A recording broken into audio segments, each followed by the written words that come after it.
Hello Year 7. So now this week I'm going to take you through the second part of the tone portrait drawing. Last week you drew the basic line drawing, and now we're going to do a quarter of this face in what we call pointillism.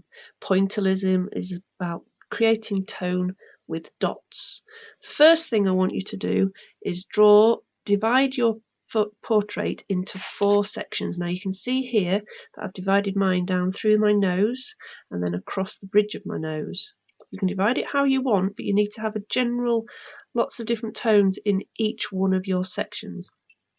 So once you've done that, you'll need a biro or a pen, and you will need your photograph either on a phone, or you could print one out to use it. If it's bigger, it's easier.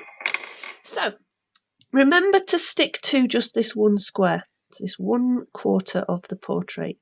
First of all, you can see that I've drawn around the dark area of the sunglasses, and I've added in a little bit of where the light is bouncing, and all my lines I am drawing with dots. So first thing you're going to do is work out where all your darkest areas are, and I'm going to pick those out using quite a quick way of drawing lots of dots. And remember to stop at the line that goes into the next section. If you go over, you forget, don't worry, because next week we're going to be doing cross hatching, so we can just draw over those dots.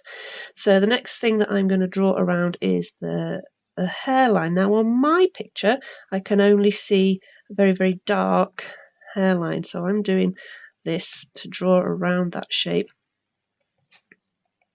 Okay, and finally the last darkest area is around the eyebrow. Then I'm going to start filling in those dots, and now this is something that's just going to take a lot of patience. It's quite a nice therapeutic thing to do, but you are going to spend a lot of time filling in dots. Where you put more dots closer together, it will be very dark. Where you put less dots, more separated out, it will be very light. I'm now going to show you that a little bit further filled in. I have 2 different versions of this, so you can see here I've spent a lot of time where it's very, very light here and very, very dark here. I've done a second example of that where you can see where I've carefully drawn around the shapes of the eye where it's darkest. But remember, you're going to do the dark areas first, then you're going to do the mid-tones afterwards. Okay, good luck.